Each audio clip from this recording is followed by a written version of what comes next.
Student, आपका अपने YouTube channel are के वर्मा मैथ स्पेशल में स्वागत है दोस्तों। और आज ये मैं वीडियो इसलिए लाया हूँ आप सबके लिए कि जितने भी लड़के और जितने भी स्टूडेंट जो IARI का एग्ज़ाम देने वाले हैं, कल से स्टार्ट हो रहा है। सबसे पहले उनको इस बात की शुभकामनाएं कि कल से उनका एग्ज़ाम शुरू हो रहा है और एग्ज़ाम्स अच्छे से आप दीजिएगा, कोई दिक्कत नहीं, कोई टेंशन नहीं।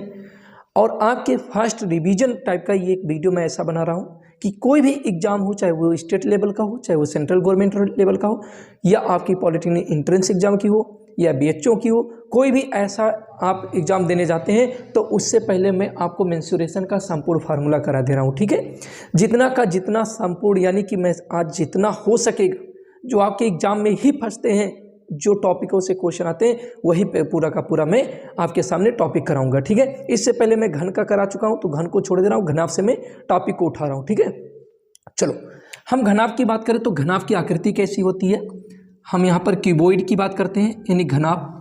अगर हम चलो देखो, घनाभ की आकृति को हम लोग कुछ इस तरह से देखते हैं। आप गाँव में देखे होंगे या कहीं पर भी देखे होंगे, ईंट का नाम तो सुने होंगे, ईंट आप देखे होंगे, ईंट को ही हम घनाभ की आकृति कहते हैं। ठीक है, या एक रूम आप देखे होंगे या हॉल देखे होंगे तो उस हॉल को हम लोग घनाभ कहते हैं।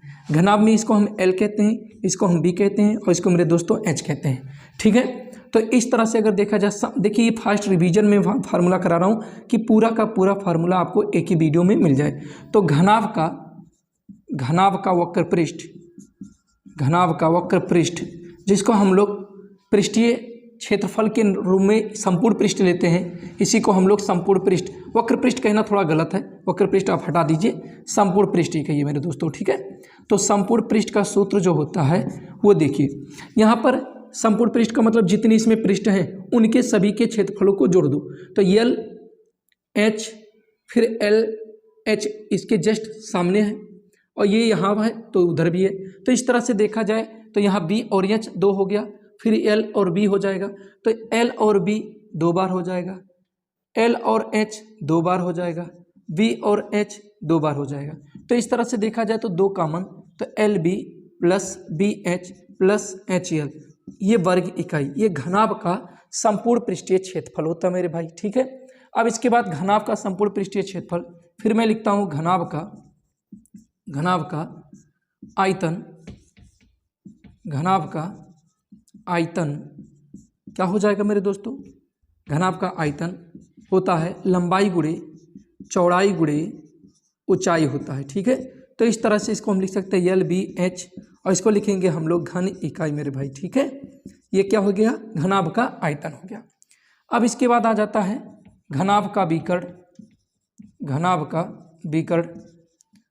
का विकर्ण डायगोनल अगर निकालना हो तो इसे हम लिख सकते हैं करड़ी में L² plus B² plus H²।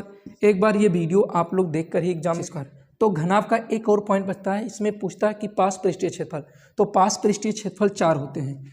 एक होता है आपका H और L, इसी तरह का सेम उधर होगा तो 2LH हो जाएगा, और ये B और H होगा तो 2BH होगा। तो इस तरह से 2 कॉमन करके LH प्लस BH लिख सकते हैं और यहाँ पर आप लिखेंगे वर्ग इकाई मेरे दोस्तों। ठीक है, तो मेरे भाई मेरे दोस्त, आपका घनाभ का फार्मूला कंप्लीट हो गया। ठीक है, अब मैं चलता हूँ आगे अगले पॉइंट पर। ठीक है, वो क्या चीज़ मैं आपको बता रहा हूँ, जरा सा एक सेकंड रुकिएगा।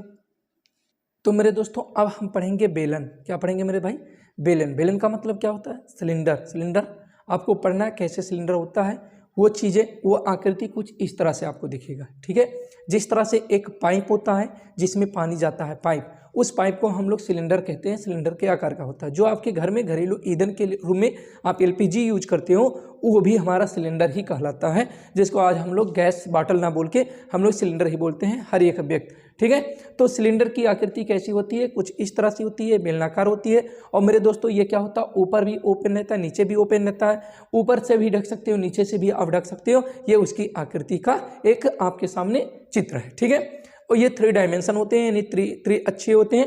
अब इसमें कौन कौन सी चीज़ें क्या क्या होती हैं देखिए, इसमें हम लोग इसको कहते हैं हाइट, और यहाँ से यहाँ तक की डिस्टेंस को हम कहते हैं रेडियस।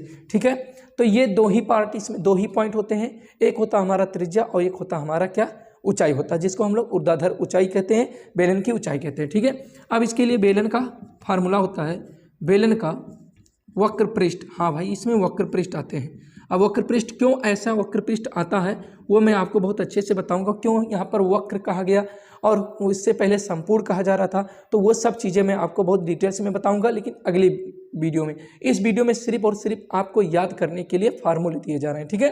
तो बेलन का वक्र पृष्ठ का सूत्र ए से हम दर्शाते हैं वक्र पृष्ठ को। अब देखिए यहाँ पर क्या होता है, आधार की परिधि, आधार की परिधि, आधार की परिधि और गुणे ऊंचाई, और गुणे ऊंचाई। तो मेरे भाई आधार की परिधि, आधार कैसा मेरे दोस्तों, आधार एक वृत्ताकार आकृति है और वृत्त की परिधि का सूत्र होता है 2πr, और यहाँ पर ऊंचाई की बात आपने कहा h, तो इसका मात्रा क्या हो जाएगा, वर्ग इकाई। बोलो हाँ या ना, समझ में आ गया होगा, बिल्कुल। तो बेलन का वक्र पृष्ठ का सूत्र 2πrh, बेलन के वक्र पृष्ठ का सूत्र 2πrh, बशर्ते 2 बार इस वीडियो को देख लीजिए, आराम से आपको याद हो जाएगा, ठीक है। अब इसके बाद हम कहते हैं बेलन का संपूर्ण पृष्ठ। अब हमें बेलन का संपूर्ण पृष्ठ निकालना है, तो संपूर्ण पृष्ठ का मतलब क्या हो गया। अब देखो वक्र पृष्ठ का मतलब ये हुआ कि ऊपर का ये पार्ट खुला और नीचे के पार्ट खुले थे, तो ये वक्र पृष्ठ के नाम से जाना जाएगा। लेकिन जब संपूर्ण पृष्ठ की बात होगी तो ऊपर से भी ढक देंगे, नीचे से भी ढक्कन लगा देंगे, नहीं ढक्कन जो होता है ना, वो ढक्कन लगा के इसको बंद कर दिया जाए, पूरा का पूरा पृष्ठ कहीं से भी एक भी छिद्र ना रहे, उसी को कहा जाता है संपूर्ण ढका हुआ पृष्ठ। तो इसीलिए उसे संपूर्ण पृष्ठ के क्षेत्रफल से जाना जाता है। तो बेलन का संपूर्ण पृष्ठ का सूत्र हो जाएगा, सबसे अच्छी बात है पहले आप वक्र पृष्ठ लिख लीजिए, वक्र पृष्ठ प्लस, अब आप क्या करेंगे, आधार यानी कि दोनों पृष्ठों या आधार का क्षेत्रफल का 2 गुना कर दीजिए, या दोनों लिखते हैं, दोनों वृत्तों, हिंदी में पूरा लिखेंगे, दोनों वृत्तों का क्षेत्रफल, दोनों वृत्तों का क्षेत्रफल। तो भैया वक्र पृष्ठ आपने कहा क्या, 2πrh, और दोनों पृष्ठों का वक्र क्षेत्रफल आपने कहा 2πr²। तो इस तरह से 2π और r, तो 2πr यहाँ से अपन का क्या हो जाएगा कॉमन, तो ये हो जाएगा h+r और ये हो जाएगा वर्ग इकाई। बोलो समझ में आया कि नहीं। अब देखो अगर हमसे कोई कहता है बेलन का संपूर्ण पृष्ठ बराबर, तो 2πr कोष्ठक में h+r, 2πr कोष्ठक में h+r, बेलन का संपूर्ण पृष्ठ बराबर 2πr कोष्ठक में h+r वर्ग इकाई, ये हो गया, ठीक है। अब हम कहते हैं बेलन का आयतन। तो बेलन का आयतन बराबर क्या होता है, लंबाई गुणे चौड़ाई गुणे ऊंचाई। गर्मी तो अभी से लग रहा है, इस समय गांव में भी गर्मी पड़ने लग रहा है। बेलन का आयतन बराबर क्या होगा, आधार का क्षेत्रफल, हाँ आधार का क्षेत्रफल और गुणे क्या हो जाएगा ऊंचाई। तो आधार का क्षेत्रफल πr² और गुणे h, और इसका मात्रक क्या हो जाएगा, घन इकाई। तो बेलन का आयतन का सूत्र, बेलन के आयतन का सूत्र πr²h, बेलन का आयतन का सूत्र πr²h। अरे बिल्कुल यही आपको याद करना था, ठीक है। तो बेलन के जितने भी फार्मूले होते हैं, वक्र पृष्ठ, बेलन का वक्र पृष्ठ 2πrh वर्ग इकाई, बेलन का संपूर्ण पृष्ठ 2πr कोष्ठक में h+r वर्ग इकाई, बेलन का आयतन πr²h घन इकाई। तो ये इसके मात्रक के साथ चीज़ों को मैंने लिख दिया बाकायदे, ठीक है। तो अब हम अगले डायग्राम की तरफ चलते हैं, अगले टॉपिक की तरफ, ठीक है। चलो अब हम आ गए हैं शंकु पर। शंकु क्या होता है मेरे भाई, शंकु की आकृति कैसे होती है। शंकु भी अपना एक क्या होता है, 3 डायमेंशंस आकृति होती है, यानी त्रिअक्षीय आकृति ये भी होती है, त्रिविमीय आकृति होती है मेरे भाई, ठीक है। और शंकु की आकृति अगर देखा जाए तो किस तरह से होता है, जिस तरह से आप आइसक्रीम, हाँ भाई जिस तरह से आप आइसक्रीम को रख के कोन में खाते हो ना, जो बर्तन होता है जिसमें आइसक्रीम रखा जाता है, तो उस आकृति को हम लोग क्या कहते हैं, शंकु कहते हैं। दूसरी और आकृति जो बर्थडे कैप होती है उसको भी हम लोग शंकु कहते हैं। अर्थात जो हम लोग कैप यानी जोकर की जो टोपी होती है वो भी हमारी क्या होती है, शंकु के आकार की होती है, और शंकु की डिजाइनिंग कुछ इस तरह से होता है, ठीक है। तो शंकु को कैसे आपको जानना था, शंकु के कुछ हमने आपको तरीके बताए, कुछ आकृतियां बताएं, उस आकृति के जरिए हम शंकु को बहुत अच्छे से जान गए, ठीक है। अब शंकु में कौन कौन से पार्ट है आपको जानना बहुत जरूरी, कौन कौन सी चीजें होती हैं शंकु में। तो शंकु में एक होता है ऊर्ध्वाधर ऊंचाई, ठीक है, और एक होता है हमारा तिरछी ऊंचाई, और एक होती है हमारी त्रिज्या, यानी यहाँ पर 3 राशियाँ होती हैं, ठीक है मेरे भाई। तो चलो अब हम शंकु के अलग अलग फार्मूले को अच्छे से समझते हैं। देखो शंकु का वक्र पृष्ठ जिसको हम ए से दर्शाते हैं, तो वक्र पृष्ठ बराबर क्या होता है, देखिए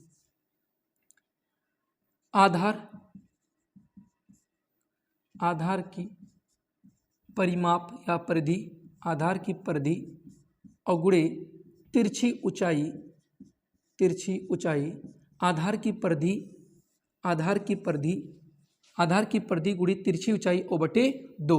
तो आधार की परिधि का सूत्र होता है 2πr और तिरछी ऊंचाई है l और बटे 2, तो इससे ये कैंसिल हो जाएगा, तो पाई आर एल और ये हो जाएगा वर्ग इकाई मेरे भाई मेरे दोस्त। ठीक है, तो अगर आपको देखना है कि शंकु का वक्र पृष्ठ बराबर क्या होता है, तो पाई आर एल, शंकु का वक्र पृष्ठ बराबर पाई आर एल, शंकु का वक्र पृष्ठ बराबर पाई आर एल वर्ग इकाई, पाई आर एल वर्ग इकाई, बस यही तो आपको करना है, बाकी और कुछ है ही नहीं।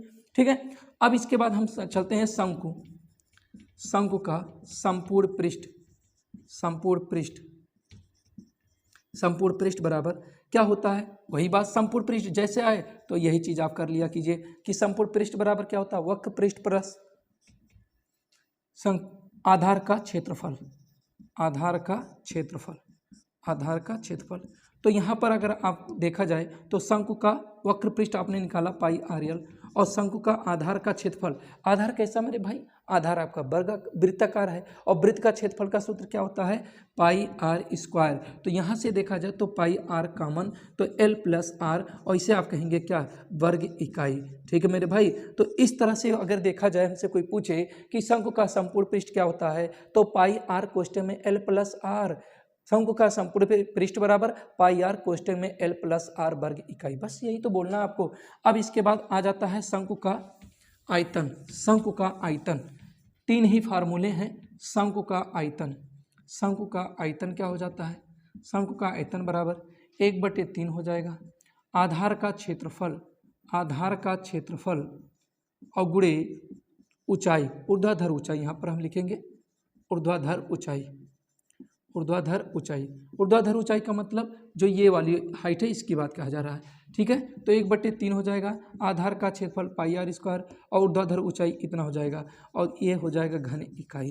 ठीक है, तो अगर हमसे कोई पूछता है कि शंकु के आयतन का सूत्र क्या होता है, तो 1/3 शंकु का आयतन कोनी का कोण है, इसको कोण कहते हैं ना, तो कोण है तो 1/3 pi R square H, pi R square H, 1/3 pi R square H और घन इकाई हो गया। ठीक है, तो शंकु का आयतन का भी पूरा का पूरा शंकु का जितना फार्मूला था वो मैंने करा दिया। अब एक चीज शंकु में थोड़ी सी पॉइंट पूछता है, कभी कभी ये शीर्ष कोण दे देता है, तो यहाँ पर आप मान लीजिएगा अल्फा, मतलब अगर वहाँ पर 30 अंश 40 अंश जो भी एंगल देगा वो एंगल देगा जिसका आप आराम से वैल्यू रख सके, 30 45 60 90 ऐसे कुछ देगा। ठीक है, अब यहाँ पर जो चीज़ें होती हैं कि ये अल्फा कहा है, तो यहाँ पर हम साइन अल्फा बराबर, साइन अल्फा बराबर अगर देखें तो ये हमारा ओ बी यानी त्रिज्या आर, हाँ, लंब बटे कर्ण हो जाएगा, तो ये हो जाएगा। अगर हम यही चीज़ कास्ट अल्फा लगा देंगे तो आधार बटे कर्ण हो जाएगा, एच बटे एल हो जाएगा। और यही चीज़ अगर हम tan थीटा लगा दें यानी tan अल्फा लगा दें तो लंब बटे आधार तो एल बटे एच निकल जाएगा। तो हो सकता है कोई यहाँ का कोण दे दिया, हाँ, यहाँ का कोई कोण दे दिया, 60 अंश है तो 30 अंश का कोण लिया जाएगा, 45 है तो 90 है तो 45 का लिया जाएगा, मतलब जो भी एंगल देगा पूरा एंगल देगा या तो शीर्ष अर्ध एंगल देगा, यहाँ पर कहेगा शीर्ष का अर्ध कोण, शीर्ष का अर्ध कोण कुछ देगा, 30 40 45 जो भी दे वो वैल्यू के साथ देगा। ठीक है, तो यहाँ पर जो भी दे तो यहाँ से हम एल आर और एच का मान आसानी से निकाल सकते हैं इन फार्मूलों का प्रयोग करके। ठीक है मेरे भैया, चलो अब हम अगले पॉइंट पे चलते हैं, अगली आकृति को पढ़ेंगे। ठीक है, चलिए दोस्तों, अब हम आ गए हैं गोला, स्फेयर।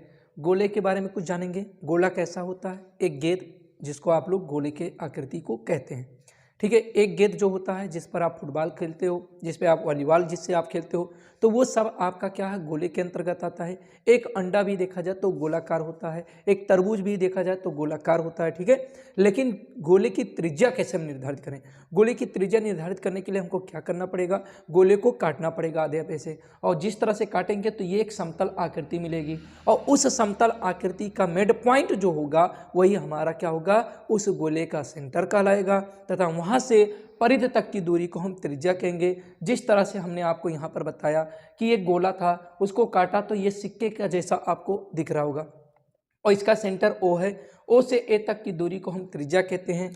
फिर ये अंदर की तरफ ऐसे जब हम मिलाएंगे इसको तो ये हमारा भी त्रिज्या होगा अंदर की तरफ, ये आपको विजुअल नहीं है, वो अंदर की तरफ। ऐसे आप मान लें तरबूज है तो इसको आप ऐसे चाकू अंदर की तरफ लेकर जाएंगे यहाँ नीचे तक तो वो भी आपकी त्रिज्या ही कहलाएगी, और यहाँ तक जाएंगे तो भी त्रिज्या, ऊपर की तरफ तक ले जाएंगे तो भी त्रिज्या।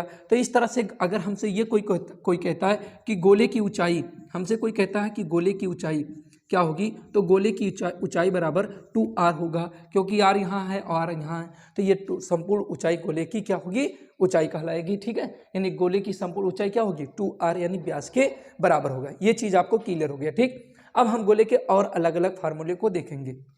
देखिए, गोले का वक्र पृष्ठ बराबर, गोले का वक्र पृष्ठ बराबर, तो गोले का वक्र पृष्ठ बराबर होता है, चलो ये इधर लिख दिया, गोले का वक्र पृष्ठ बराबर 4 pi R square, 4 pi R square, और इसका मात्रक वर्ग इकाई होगा। और जबकि मेरे दोस्त इसका मात्रक इकाई सिर्फ, क्योंकि एक बी में ये मापा गया है, यानी एक अक्ष में मापा गया, ये दो अक्षों को मापा गया।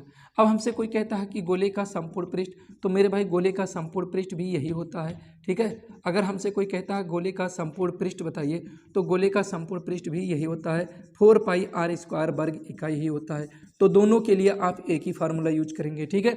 अब हमसे कोई कहता है कि गोले का आयतन, क्या गोले का आयतन, तो गोले का आयतन यानी वॉल्यूम ऑफ स्फीयर, गोले का आयतन क्या होगा, 4/3 पाई आर क्यूब हो जाएगा, और इसका मात्रक क्या होगा, घन इकाई होगा। ये वीडियो सिर्फ इस पर्पज से बताया जा रहा है कि बताया गया, आपके सामने लाया गया, क्योंकि इस वीडियो के जरिए मैं आपको सोच रहा हूँ कि जितने भी मेंसुरेशन के फार्मूले मुझसे आपके लिए आप तक पहुँचा मिले, तो वही फार्मूले में आपको पहुँचा रहा हूँ। और ये वो फार्मूले जिनसे सिर्फ और सिर्फ एग्जाम में क्वेश्चन पूछे गए, तो इसीलिए ये फार्मूले आपके तरफ पहुँचाना बहुत ज़रूरी था। जो बच्चे क्या नाम है IARI का एग्ज़ाम कल से देने जा रहे हैं, बाकी अगर ग्रुप डी के हैं, ग्रुप डी के हैं, NTPC के हैं, SSC के हैं, ये सभी के लिए बेनिफिशियल है। पॉलिटेक्निक के हैं, BHO के लड़के हैं, ये जितने भी इंट्रेंस एग्ज़ाम के हैं या जो भी आप स्टेट लेवल की वैकेंसी को फॉलो करते हुए चलते हैं, एग्जाम देते हैं, तो ये सभी वैकेंसियों के लिए फार्मूले हैं। तो फार्मूले तो हर एक वैकेंसी के लिए यूजफुल होते हैं, ठीक है। तो ये चीज़ें मैं आपके सामने दिया, जैसे UPP SI कुछ भी हो, सभी के लिए फार्मूले बहुत ही बेनिफिशियल हैं। तो आप लोग इसको क्या नज़रअंदाज मत कीजिएगा, इस फार्मूले को बहुत अच्छे से मैं आपके सामने लाया हूँ, ठीक है। तो ये हो जाएगा गोले का आयतन 4/3 पाई आर क्यूब घन इकाई हो गया। अब इसके बाद अगर हम गोले की बात तो करें, तो गोले में सब कुछ खत्म, यानी गोले का, अगर गोले की ऊंचाई हमसे कोई पूछता है, कहीं ना कहीं फार्मूले में आपको डिफरेंट मिलेगा। गोले की ऊंचाई, जैसे गोले की ऊंचाई कई वीडियो में ये चीज़ बताया नहीं गया, कई लोगों ने नहीं बताया है, ठीक है। आप मैक्सिमम वीडियो देखेंगे तो यही चीज़ आपको मिलने वाला है, ठीक है, कि उसमें बताया नहीं गया है। तो गोले की ऊंचाई 2r इकाई हो जाएगा। गोले का वक्र पृष्ठ 4 pi R square, 4 pi R square, गोले का संपूर्ण पृष्ठ भी 4 पाई आर स्क्वायर, गोले का आयतन 4/3 पाई आर क्यूब हो जाएगा, और घन इकाई वर्ग इकाई वर्ग इकाई, ठीक है। अब इस गोले को हम काट भी सकते हैं। गोले को काटने का मतलब, अगर काटा जाएगा तो क्या बनेगा, अर्धगोला। अर्धगोला मतलब गांव में घर में कहा जाता है, आपके घर में बर्तन होता है जिसको आप कहते हैं कटोरा, कुछ इस तरह से होता है, कुछ इस तरह से होता है। तो ये वाली चीज़ की बात कर रहा है कि अगर इस तरह की आकृति हो तो फिर क्या हो जाएगा, तो इसको हम कहते हैं अर्धगोला। क्या कहते हैं मेरे दोस्त, अर्धगोला कहते हैं, ठीक है।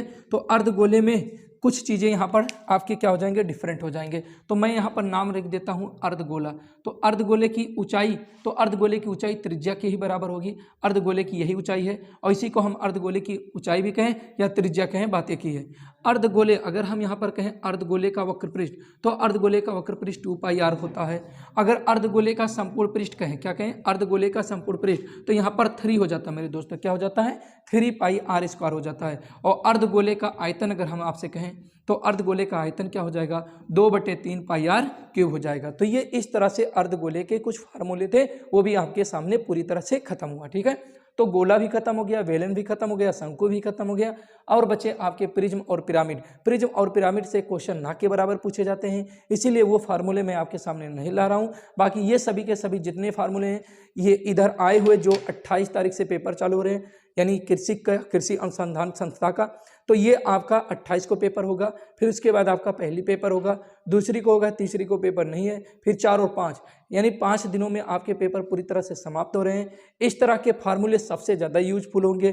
कल के ही पेपर, कल का पेपर जैसे होगा, आप तुरंत आइएगा तो ज़रूर बताइएगा कि कितने क्वेश्चन आपके इन फार्मूलों पे सिलेक्ट हुए या इन फार्मूले से आपके क्वेश्चन हल हुए, ठीक है मेरे दोस्तों। और हो सके जितना क्वेश्चन अगर कल आएगा तो आप कमेंट में ज़रूर करिएगा कि हाँ, ताकि हम क्वेश्चन का कुछ अनुमान लगा सकें और हम समझ सकें कि हाँ कैसे क्वेश्चन आपके एग्जाम में पूछे जा रहे हैं। बस आपको आइडिया बताने हैं कि कैसे क्वेश्चन आपके पूछे जा रहे हैं। मेंसुरेशन से लगभग मैं जान रहा हूँ कि मेंसुरेशन से सबसे ज़्यादा क्वेश्चन उठने वाले हैं, और मेंसुरेशन और क्षेत्रमिति से ही क्वेश्चन आपको ज़्यादा मिलने वाले हैं, ठीक है मेरे दोस्तों।